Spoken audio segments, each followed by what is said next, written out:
चलिए next topic आता है कि मेटाबॉलिज्म ऑफ फैटी एसिड्स। ठीक है, ये थोड़ा कॉम्प्लिकेटेड टाइप का एक सिस्टम है, एक पाथवे है। इसमें क्या होता है कि जो क्योंकि अब यहाँ पे हमें मिला फैटी एसिड जो हमें सर्कुलेशन में मिला, तो हम अब उसको पढ़ते हैं। Fatty acids are an important source of energy. जो फैटी एसिड्स होते हैं वो हमें या इंसान को, ह्यूमन काइंड को एनर्जी देने का काम करते हैं। ठीक है, oxidation is the process where energy is produced by degradation of fatty acids. ठीक है जी, यानी कि जो आपका ऑक्सीडेशन प्रोसेस होता है, इसमें क्या होता है, फैटी एसिड्स का डिग्रेडेशन यानी कि उसका ब्रेक किया जाना। उसके क्योंकि फैटी एसिड्स अपने आप में बहुत बड़े मॉलिक्यूल्स होते हैं, ठीक है, बहुत हैवी वेट होते हैं, बहुत लॉन्ग चेन होती है इनकी। तो क्या होता है कि ऑक्सीडेशन में ऑक्सीजन के साथ रिएक्शन करके ये मॉलिक्यूल्स अपने कंपोनेंट्स में टूट जाते हैं।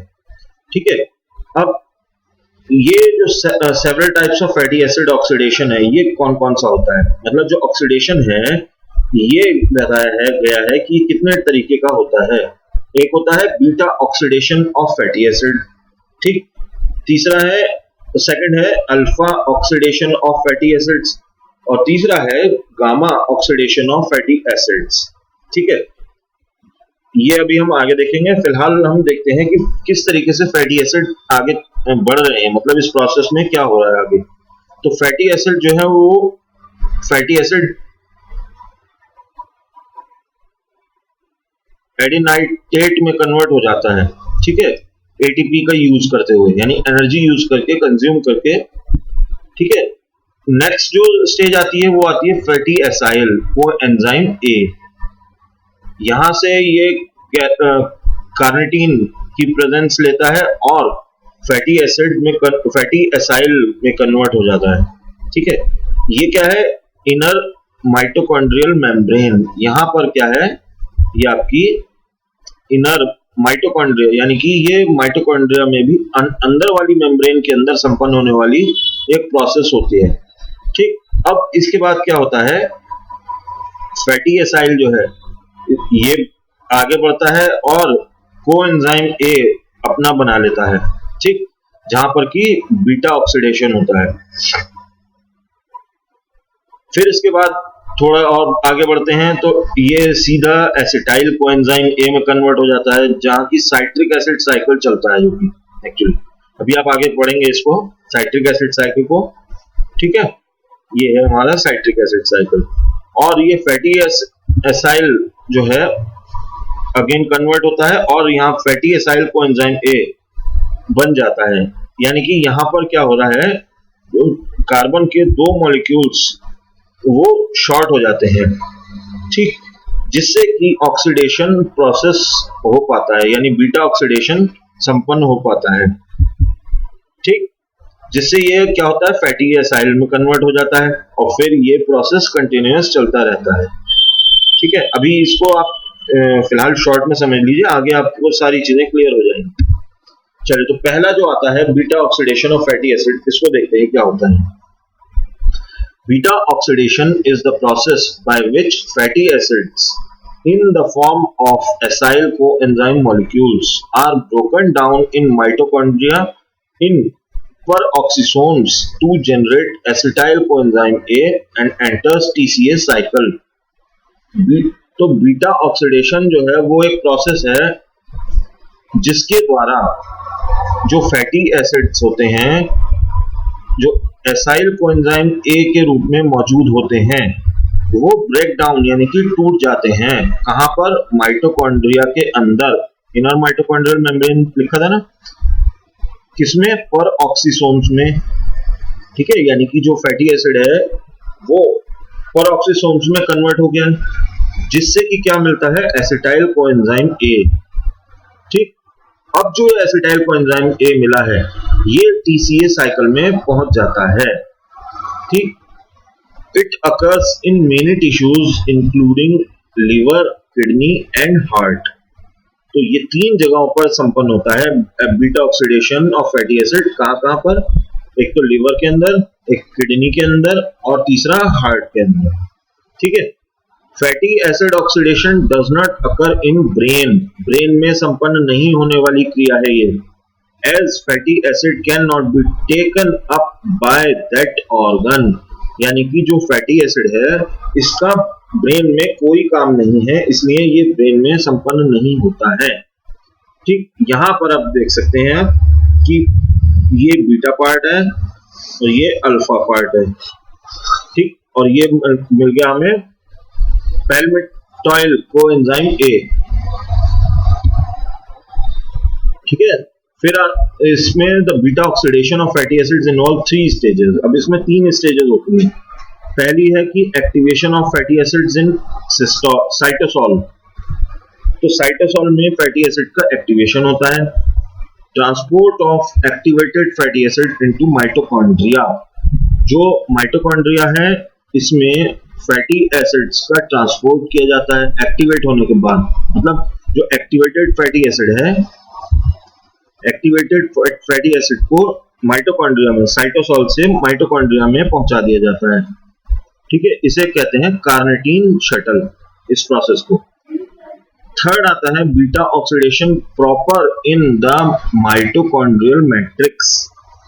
अब जो यहाँ beta oxidation, activated fatty acid यहाँ पहुंच गया, यहाँ पर इसकी ऑक्सीजन से रिएक्शन कराई जाती है और माइटोकॉन्ड्रियल मैट्रिक्स में कन्वर्ट कर दिया जाता है। ठीक है। पहला क्या है, जो पहली स्टेज थी हमारी, activation of fatty acids in cytosol. ठीक है ना, ये रही।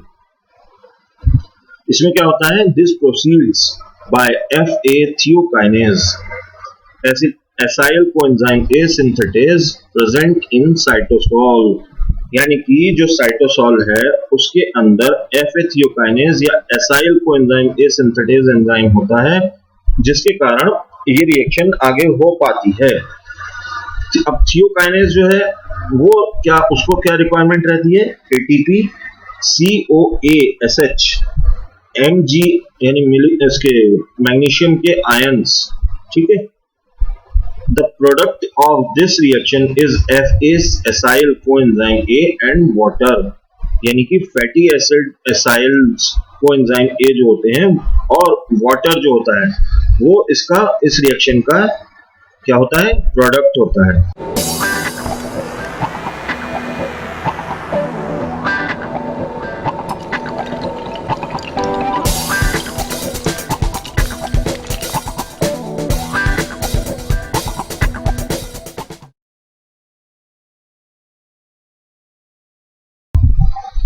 सेकेंड आती है reaction transport of activated fatty acids into mitochondria या कार्निटीन शटल। जैसे मैंने आपको बताया था ना इस रिएक्शन में, सेकेंड वाली, एक सेकंड जी, ये रही। तो ये रिएक्शन में क्या होता है, long chain of acyl coenzyme A creates mitochondria membrane with A special transport mechanism called carnitine shuttle. तो जो एसाइल कोएंजाइम A है इसकी जो लॉन्ग चेन होती है, बहुत लंबी चेन होती है, ये माइटोकॉन्ड्रिया की मेम्ब्रेन में पाई जाती है और यहाँ पर एक स्पेशल ट्रांसपोर्ट, जो ट्रांसपोर्ट है एक्टिवेटेड फैटी एसिड का, वो संपन्न होता है। इस जो ट्रांसपोर्ट मैकेनिज्म है इसको हम क्या कहते हैं, कार्निटीन शटल। ठीक है, कार्निटीन शटल। तो यहाँ पे हम देख सकते हैं कि किस तरीके से ये आप देखें, फैटी एसिड कोएंजाइम A, ये फैटी एसिड कार्निटीन में कन्वर्ट हुआ, फैटी एसिड कार्निटीन जो है वो कार्निटीन में कन्वर्ट हुआ, फिर वो carnitine again acyl transferase 1 enzyme की प्रेजेंस में FA कार्निटीन में कन्वर्ट हुआ। ये प्रोसेस चलता रहा। इसके साथ साथ जो FA कार्निटीन है, जो ट्रांसलोकेज एंजाइम के कारण FA कार्निटीन FA को फैटी एसिड को एंजाइम A में कन्वर्ट हो जाता है और कुछ बचा हुआ FA कार्निटीन एंजाइम कार्निटीन में कन्वर्ट हो जाता है। ठीक है, तो इस प्रोसेस को कहते हैं एसाइल ट्रांसफेरेज सेकंड। ठीक, यहाँ पे हो रहा था फर्स्ट, जब FA कार्निटीन में कन्वर्ट हो रहा है और वापस FA कार्निटीन में कन्वर्ट हो रहा है। ये वाला पार्ट है फर्स्ट वाला, और ये वाला पार्ट है सेकंड वाला, एसाइल ट्रांसफेरेज सेकंड। ठीक है जी, चलिए नेक्स्ट, बीटा ऑक्सीडेशन इन माइटोकॉन्ड्रियल मैट्रिक्स। अब मैट्रिक्स जो है माइटोकॉन्ड्रिया के अंदर बनने वाला, उसके अंदर बीटा ऑक्सीडेशन में क्या होता है, तो ये 4 स्टेजेस में कंप्लीट होने वाली एक रिएक्शन होती है, या एक तरीके से एक ऐसी स्टेज है जो 4 पार्ट्स में डिवाइड होती है। पहला स्टेप क्या है, ऑक्सीडेशन ऑफ FAD डिहाइड्रोजिनेज। ठीक है, सेकेंड स्टेप है हाइड्रेशन ऑफ हाइड्रेटेज एंजाइम। ठीक, थर्ड है oxidation by NAD linked dehydrogenase, और फोर्थ है थियोलिटिक क्लीवेज थियोलिएज।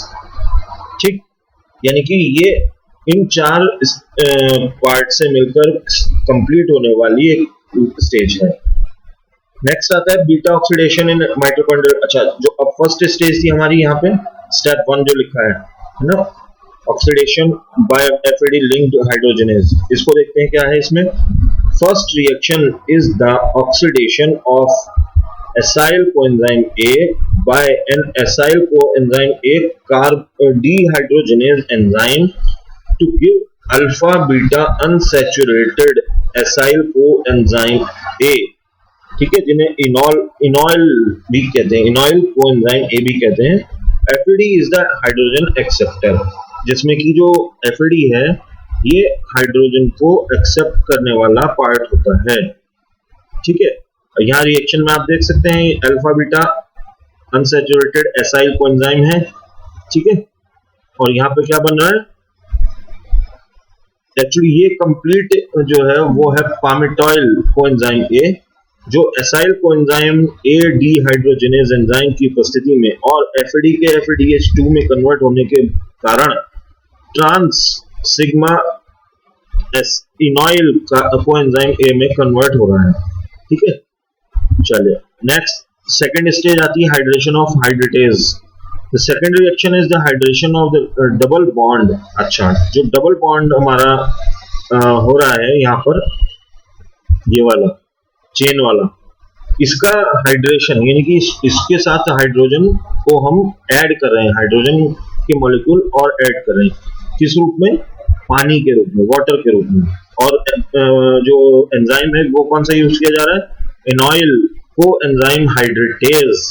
ठीक है, तो जो हमारा ट्रांस वाला था वो L वाले beta hydroxy acyl coenzyme A में कन्वर्ट हो जाता है, और ये जो डबल बॉन्ड था ब्रेक होकर सिंगल बॉन्ड में कन्वर्ट हो रहा है।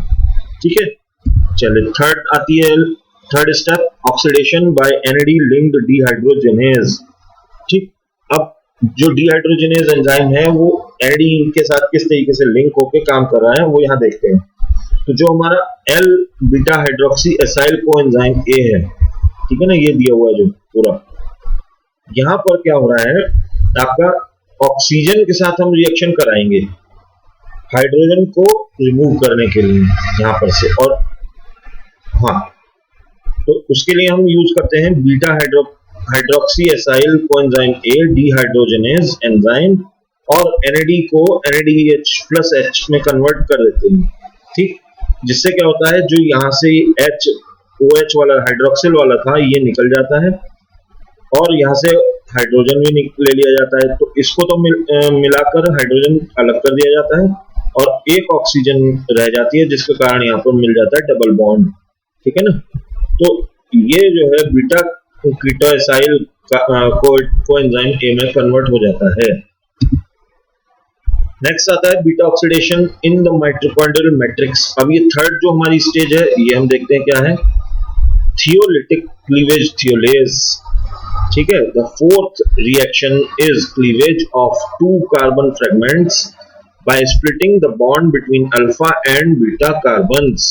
यानी कि जो हमारे डबल कार्बन बॉन्ड्स थे उनको स्प्लिट करके एक अल्फा कार्बन के साथ अल्फा कार्बन बन जाता है और एक बीटा कार्बन बन जाता है, और ये किसकी प्रेजेंस में होती है, थियोलेज एंजाइम की प्रेजेंस में होती है रिएक्शन। तो यहाँ देखें आप, ये जो एक डबल बॉन्ड है और एक यहाँ डबल बॉन्ड है। ठीक है, तो ये जो हमारे कोएंजाइम ए है और acetyl coenzyme A acetyl transferase या जिसे थियोलेज कहते हैं, इसके कारण एक तो ये आ गया हमारा अल्फा और एक ये आ गया हमारा बीटा, यानी कि अल्फा और बीटा दो पार्ट्स में टूट गया।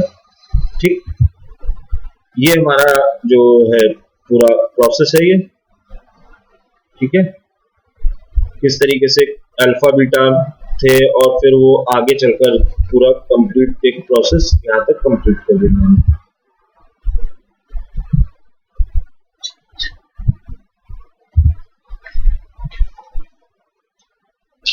फाइन, ओके स्टूडेंट्स, तो बाकी चैप्टर बहुत एक्चुअली लेंदी है, तो हम फिलहाल इस पार्ट को यहीं पर फिनिश करते हैं। ठीक है, नेक्स्ट चैप्टर में आगे के जो बचा हुआ पार्ट है उसको देखते हैं।